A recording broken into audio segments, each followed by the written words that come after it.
15분의 기적 태필린복음 헌신편 챕터 3번 삶을 통한 헌신의 말씀입니다. 성도는 어떻게 살아야 합니까? 시작. 에베소서 5장 3절부터 4절 말씀. 음행과 온갖 더러운 것과 탐욕은 너희 중에서 그 이름조차도 부르지 말라. 이는 성도에게 마땅한 바니라.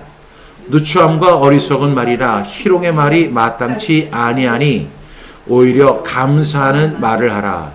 에베소서 5장 3절부터 4절 말씀. 아멘 아멘. 저는 이 말씀 에베소서 5장 3절부터 4절 말씀 우리가 이렇게 선포하면서 꼭 우리가 숙지해야 할 부분이 뭐냐면 음행과 더러운 말과 탐욕스러운 말은 우리 그 이름조차도 부르지 말아야 돼요. 이것이 성도에게 마땅한 말이라. 여러분, 성도가 뭐예요? 성도, 거룩할 성자에다 무리도자예요. 거룩한 길을 가는 무리를 말하는 거죠. 이 성도를 다른 말로 표현을 하면 에클레시아. 그 에클레시아를 우리가 뭐로 번역하죠? 교회로 번역하잖아요. 다시 말하면 우리 모두가 성도입니다. 물론 저와 여러분 사이에는 목사도 있고 장로님도 있고 또 권사님도 있고 집사님도 있고 평신도도 있지만 이 모든 것이 합쳐진 것이 바로 성도입니다. 그러나 목사라고 해서 다 성도가 아니에요. 장로라고 해서 다 성도가 아니에요. 권사라고 해서 다 성도가 아닙니다. 평신도라고 해서 다 성도가 아니에요. 우리가 교회에서 흔히 그렇게 이야기하잖아요. 성도님. 왜냐하면 그 사람의 직분이 없을 때나 그 사람의 직분을 모를 때 우리가 성도님 이렇게 부른다고요. 그래서 이 많은 사람들이 성도를 이렇게 생각을 해요. 목사 밑에, 장로 밑에, 권사 밑에, 집사 밑에, 그리고 나서 성도. 그래서 성도는 최하위 계급 이렇게 이해하는 분들이 있어요. 여러분 맞아요, 안 맞아요? 그런데 그렇지 않습니다. 성도는 목사, 장로, 권사, 그 다음에 집사, 모든 예수님을 믿는 사람들. 그런데 그 중에서 거룩한 무리로 구별된 사람들이 바로 성도입니다. 그럼 성도는 어떻게 살아야 하느냐? 음행 같은 말 하지 말아야 돼요. 더러운 말 하지 말아야 돼요. 탐욕스러운 말 절대 하지 말아야 돼요. 이것은 성도에게 마땅한 말이라. 그 다음에 누추함과 어리석은 말이나 희롱의 말이 마땅치 아니하다는 것입니다. 그러니까 우리 성도에게 가장 먼저 구별되어야 할 것은 말도 거룩해져야 한다는 것입니다. 이 사실을 꼭 기억하는 저와 여러분 될 수 있기를 주님의 이름으로 축복합니다. 다음 말씀입니다. 시작. 하나님이 우리를 택하신 이유는 무엇입니까? 요한복음 15장 16절 말씀. 너희가 나를 택한 것이 아니요 내가 너희를 택하여 세웠나니 이는 너희로 가서 열매를 맺게 하고 또 너희 열매가 항상 있게 하여 내 이름으로 아버지께 무엇을 구하든지 다 받게 하려 함이라. 요한복음 15장 16절 말씀. 아멘 아멘. 여러분 이 말씀의 의미를 아세요? 너희가 나를 택한 것이 아니요 내가 너희를 택하여 세웠다. 그러면 우리를 택한 이유가 무엇일까요? 주님이 우리를 택하신 이유가 뭘까요? 가서 열매를 맺게 하는 것입니다. 여러분 예수님이 이 말씀을 이해하게 하기 위해서 나는 포도나무요 너희는 가지라는 것입니다. 많은 사람들이 이 의미를 깊이 있게 생각을 안 하면 이렇게 생각을 하잖아요. 포도나무가 포도를 맺는 거야. 아니요. 포도나무는 포도를 맺지 않습니다. 포도나무의 가지가 열매를 맺는 거예요. 포도나무는 우리 주님이십니다. 그리고 우리는 그의 가지입니다. 그러면 이 포도나무가 열매를 맺는 게 아니고 포도나무의 가지에서 열매를 맺는 거예요. 그러니까 주님이 우리를 뭐로 세웠냐면 가지로 세우시고 목적은 뭐냐면 열매를 맺게 하는 것입니다. 그 열매를 맺는 과정에서 우리가 필요한 것이 있죠. 그것을 어디로부터 공급받아요? 나무로부터 받는 거죠. 마찬가지로 우리 성도들이 이 세상을 열매 맺는 삶을 살아가는 과정 속에서 필요한 것을 누구에게 공급하는 거예요? 하나님이 공급해 주시죠. 그래서 하나님은 그런 사람의 기도를 들어주신다는 의미입니다. 그런데 이 모든 과정을 지금 세팅한 것이 누구냐면 바로 너희가 나를 택한 것이 아니에요. 우리 인간이 세팅한 것이 아니라 우리 하나님이 세팅하신 것이고 예수님이 세팅한 거라는 거예요. 이 구조를 우리가 분명히 이해를 해야 돼요. 그런데 많은 사람들이 내가 열심히 하면 된다. 내가 노력하면 된다. 내가 기도하면 된다. 이렇게 생각을 하는데 여러분 그것이 아니고요. 예수님이 포도나무입니다. 우리는 그의 가지입니다. 가지의 역할이 뭐죠? 열매를 맺는 것입니다. 그리고 그 열매가 항상 있어야 합니다. 그리고 내 아버지께 그때 아버지께 무엇을 구하든지 그 포도나무로부터 영양과 수분과 모든 것을 공급받게 된다는 그 이론을 예수님께서 말씀하신 거예요. 이것을 뭐라고 부르냐면 와인 세팅입니다. 여러분 이것을 꼭 기억할 수 있는 저와 여러분 될 수 있기를 바랍니다. 그러면 이 질문이 이거죠. 하나님이 우리를 택하신 이유는 뭘까요? 열매를 맺게 하고 또 너희 열매가 항상 있게 하는 것입니다. 저는 이런 질문을 종종 해요. 내가 지금까지 살아오면서 내가 지금까지 예수를 믿으면서 내가 남긴 열매는 무엇인가? 내가 만든 열매, 내가 맺은 열매는 무엇인가? 근데 주님은 말씀하시죠. 열매를 맺게 하는 것. 내가 열매를 맺어야 돼요. 그리고 또 너희 열매가 항상 있게 하라는 거예요. 이건 항상 지속적으로 열매를 맺으라는 거죠. 이것이 바로 저와 여러분이 하나님의 택하심을 받은 목적이라는 사실을 기억할 수 있기를 바랍니다. 42번부터 43절. 그러면 성령의 열매는 무엇인가요? 시작. 갈라디아서 5장 22절부터 23절 말씀.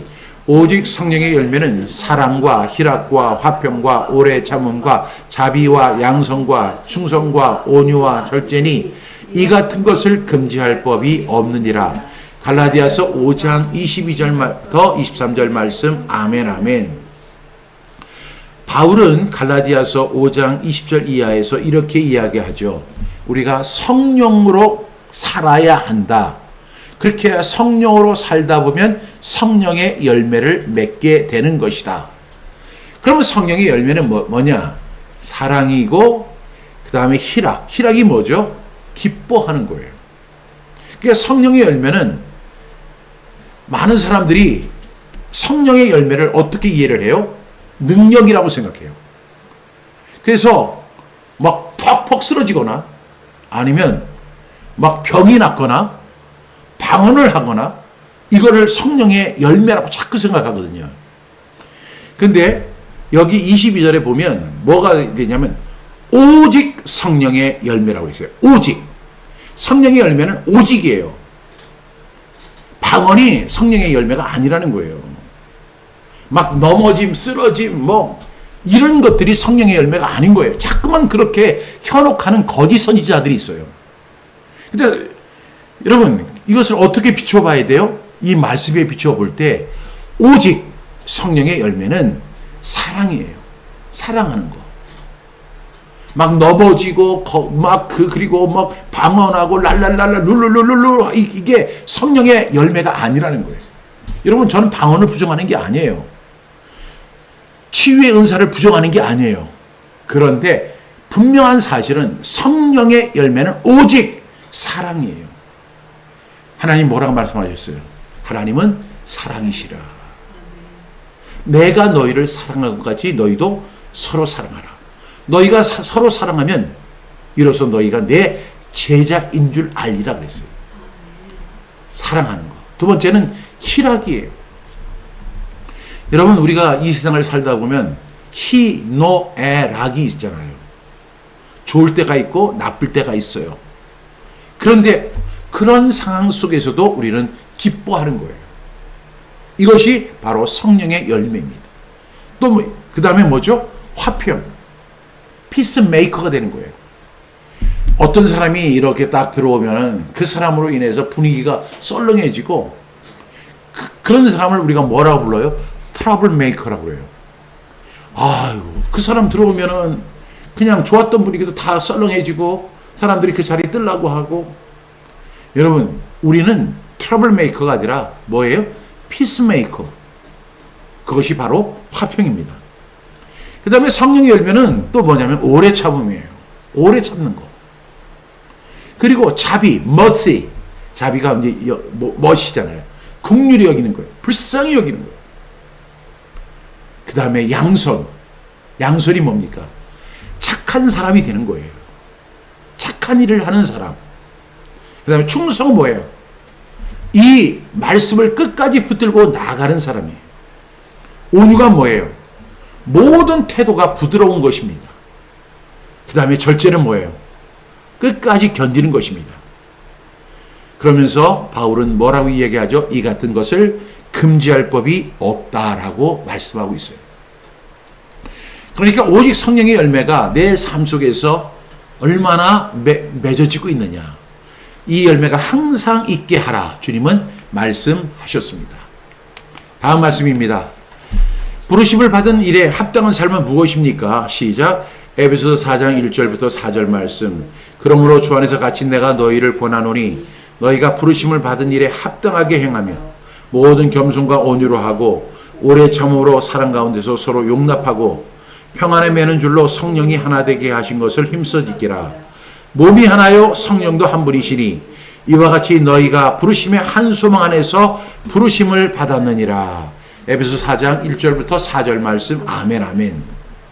우리가 부르심을 받은 일에 합당한 삶이 뭐냐면 성령의 하나 되게 하신 것을 힘써 지키는 삶입니다.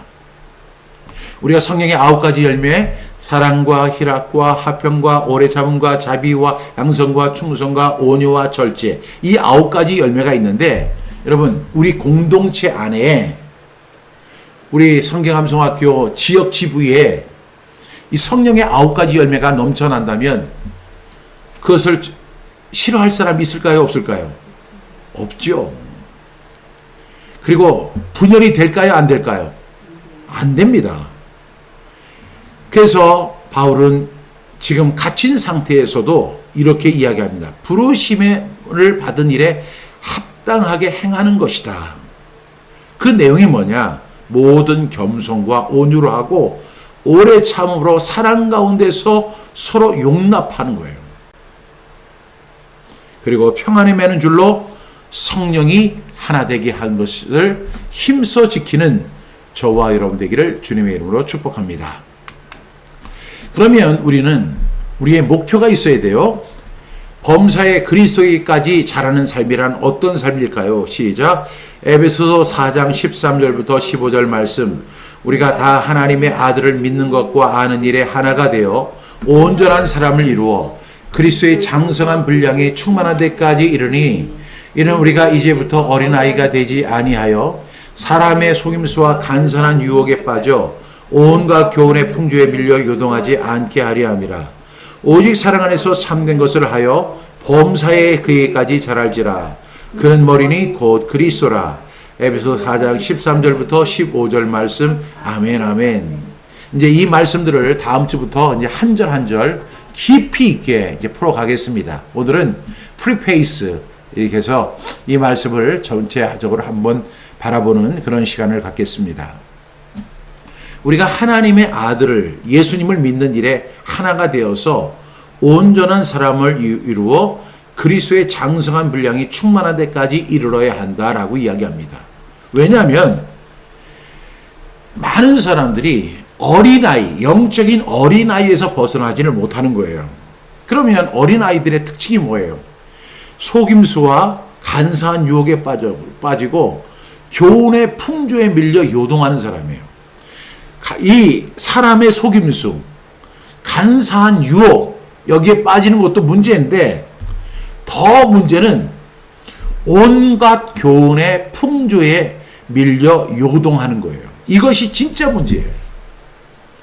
여러분, 우리가 하나님의 말씀을 들을 때 어떻게 들어야 하느냐? 제가 늘 강조하는 것이 있죠. 베레아 사람들처럼 들어야 한다. 베레아 사람들은 어떻게 하느냐면 하나님의 말씀을 들을 때 간절한 마음으로 말씀을 받고 이것이 그러한가 하여 날마다 성경을 상고했다는 것입니다. 성경을 상고한다는 게 뭐예요? 어떤 분이 설교를 했어요. 그것을 들을 때는 진실하게 간절하게 듣는 거예요. 그리고 나서 집에 와요. 그리고 이것이 그 말씀이 진짜인지 아닌지를 성경을 통해서 비춰보는 거예요. 여러분, 저도 목사이지만 저도 신학을 오래 12년 동안 공부한 사람이에요. 그렇지만 가만히 보면 목회자들 가운데, 설교자들 가운데 잘못된 그 설교를 하는 경우가 너무 많아요. 그리고 인간적인 설교를 너무 많이 해요. 하나님의 말씀이 아닌 사람의 말, 이것을 뭐라고 하냐면 온갖 교훈의 풍조에, 그러니까 교훈이라는 말이 나쁜 말은 아니죠. 그런데 어떤 목사님이 여러분 기도 많이 해야 합니다. 기도해야만 하나님의 음성을 듣습니다. 또 어떤 사람은 그래요. 진짜 착하게 살아야 돼요. 착하게 사는 것이 하나님을 기쁘시게 하는. 가만히 들어보면 하나하나 다 틀린 건 아니에요. 문제는 뭐냐면 그것이 과연 오늘 주시는 말씀과 그 말씀의 의미인가 하는 거예요. 그러니까 우리는 항상 말씀 속에서 그 말씀을 나눠야 돼요. 그래서 저는 설교한다는 것보다 설명하는 것이 차라리 낫겠다라는 그런 생각이 들어요. 이 말씀을 설명하다 보면 설명은 이 말씀에서 크게 벗어나지를 않거든요. 그런데 어떤 사람 보니까, 제가 설교를 들어보니까 목사님이 정말 말씀 잘하시더라고요. 인상도 너무너무 천사 같은 인상을 갖고 있어요. 머리도 하얘가지고, 그러니까 아주 인자해 보입니다. 그런데 그 목사님이 이야기하는데 자기 얘기를 처음부터 끝까지 다 해요. 사람들은 하하하 호호호. 여러분, 그래서 우리가 인생이라는 게 뭡니까? 결국은요, 참 주님 앞에 서는 것입니다. 그 말 자체를 놓고 보면 틀린 말이 아니지만 이 말씀을 우리가 만약에 나눴다면 이 말씀에서 제공하는 말씀이 그 말씀인지를 우리가 분명히 분별할 수 있기를 바랍니다. 이것이 온갖 교훈의 풍조에 밀려 요동하는 것입니다. 그래서 여러분, 우리가 오늘 이 말씀과 같이 4장 13절에 하나님의 아들을 믿는 것이고 그 하나님의 아들의 일을 아는 것입니다. 우리가 그거에만 초점을 맞춰야 돼요. 세상에 어떤 트렌드가 있고 세상은 이렇게 살아가는데 우리도 이렇게 삽시다. 이런 이야기를 하는 게 아니라 우리가 다 하나님의 아들을 믿는 것, 그리고 다 하나님의 아들을 아는 것에서 하나가 되어야 된다는 것입니다. 우리가 그냥 무조건 이야기해야 할 내용은 뭐냐면 하나님의 아들 예수 그리스도예요. 그러니까 우리가 강단에서 증거되어야 하는 말은 오직 예수 그리스도예요. 예수님도 말씀하셨잖아요. 너희가 성경에서 영생을 얻는 줄 생각하지만 성경이 곧 나에 대해서 증언하는 것이다. 여러분, 그렇게 되기를 주님의 이름으로 축복합니다. 그러면 우리는 어떤 삶의 자세를 가지고 살아야 합니까? 빌립보서 4장 4절부터 7절 말씀, 주 안에서 항상 기뻐하라. 내가 다시 말하노니 기뻐하라. 너희 관용을 모든 사람에게 알게 하라. 주께서 가까우시니라. 아무것도 염려하지 말고 다만 모든 일에 기도와 간구로 너희 구할 것을 감사함으로 하나님께 아뢰라. 그리하면 모든 지각에 뛰어난 하나님의 평강이 그리스도 예수 안에서 너희 마음과 생각을 지키시리라. 아멘, 아멘. 질문이 뭐예요? 우리는 어떤 삶의 자세를 가지고 살아야 하느냐는 거예요. 우리는 주님 안에서 있어요. 그래서 항상 기뻐해야 돼요. 이게 뭐라고 했죠? 희락.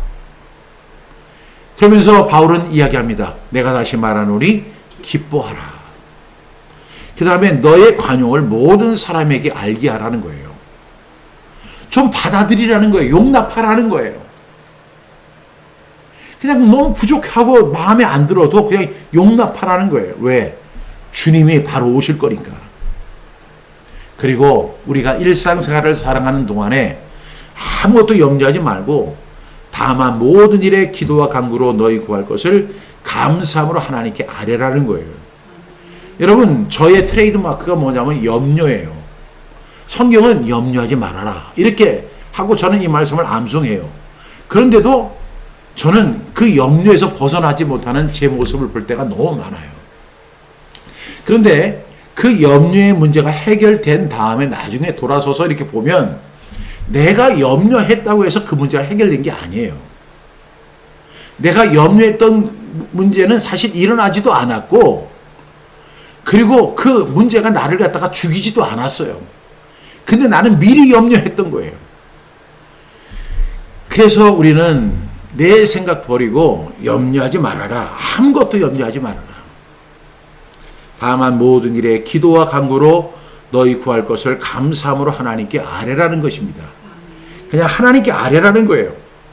그러면 하나님은 모든 지각에 뛰어난 하나님의 평강이 그리스도 예수 안에서 너희 마음과 생각을 지켜주시겠다 말씀하시는 거예요. 여러분, 이 세상을 바라보면 또 내일을 생각하면 우리는 염려가 생길 수밖에 없죠. 왜? 오늘보다 내일이 덜 건강할 거거든요. 그러니까 내일을 살지 말고 오늘을 살라는 거예요.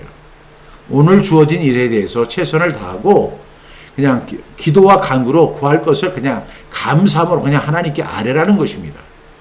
하나님은 모든 지각에 뛰어나시기 때문에 그냥 그 하나님께서 우리 마음속에 평강 주시고 그리고 우리 마음과 생각을 지켜주시는 분임을 우리가 믿고 염려하지 말고 다만 모든 일에 기도와 간구로 구하는 저와 여러분 될 수 있기를 간절히 축복합니다. 그러면 우리 속에 무엇이 있어야 합니까? 시작. 고린도서 3장 15절 말씀. 그리스도의 평강이 너희 마음을 주장하게 하라. 너희는 평강을 위하여 한 몸으로 부르심을 받았나니 너희는 또한 감사하는 자가 되라. 고린도서 3장 15절 말씀. 아멘 아멘.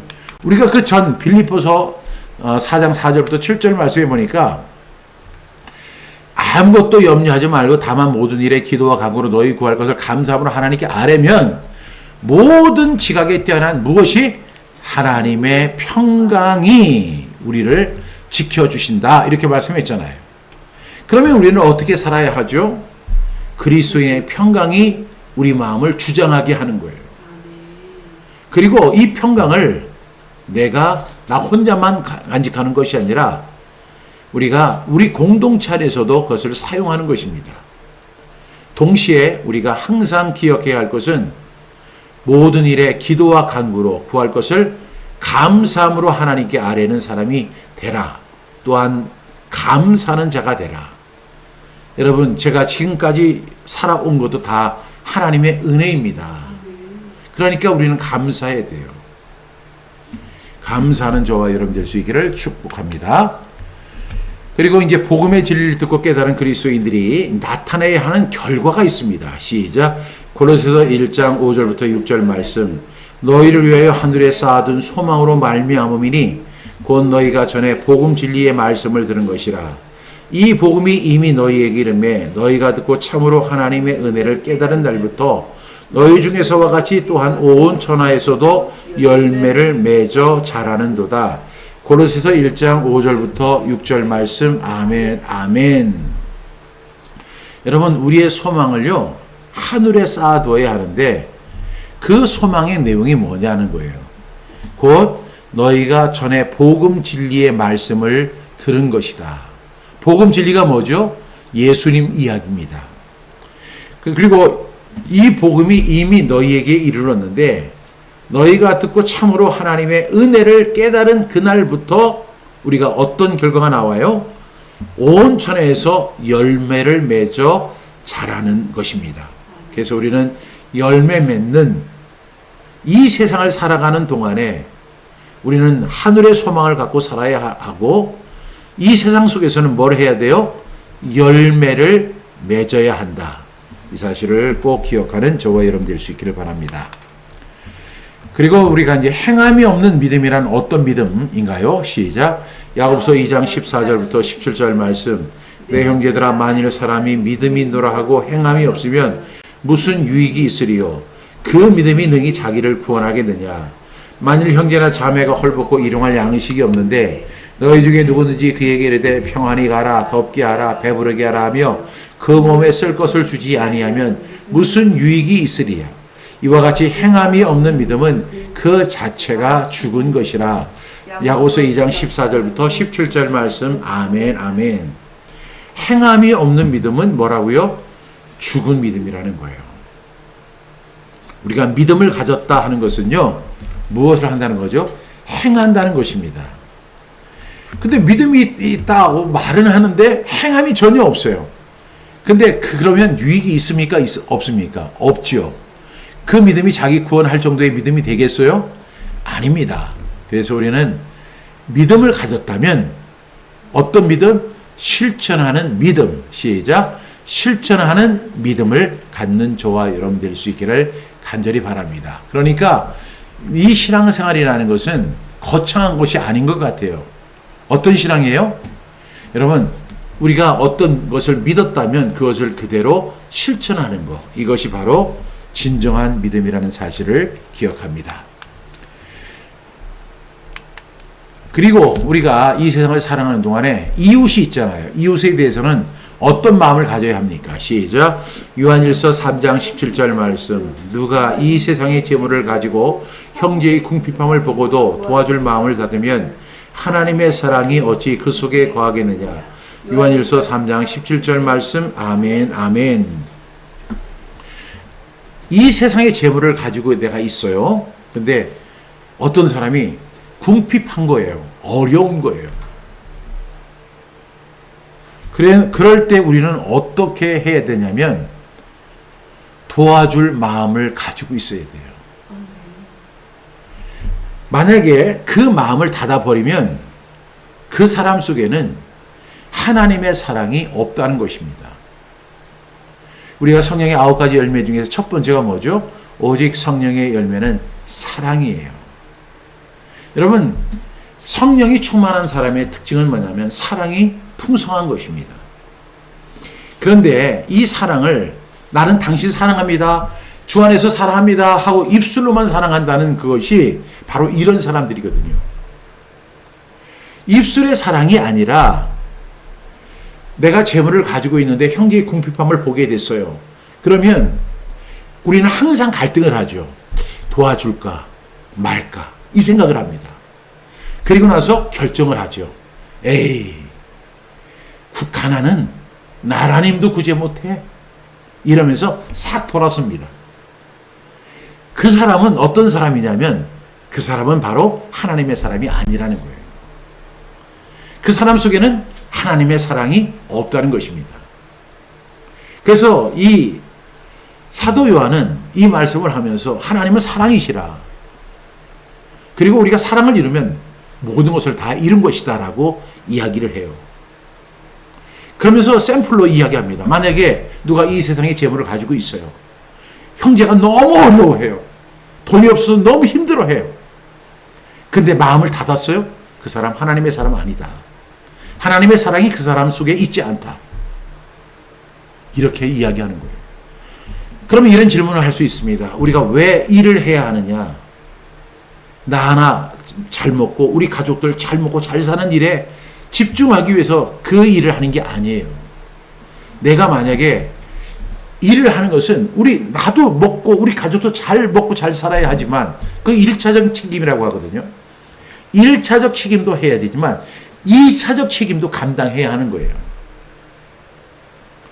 1차적 책임을 우리가 했으면 2차적 형제들 가운데 궁핍한 사람이 있어요. 질병 때문에 어려움을 당하는 사람이 있어요. 어떤 사람은 정말로 부모를 잃고 어려움을 당하는 사람이 있어요. 그 사람을 도와줄 마음을 닫으면 하나님의 사랑도 그 사람 속에 있을 수가 없다는 것이죠.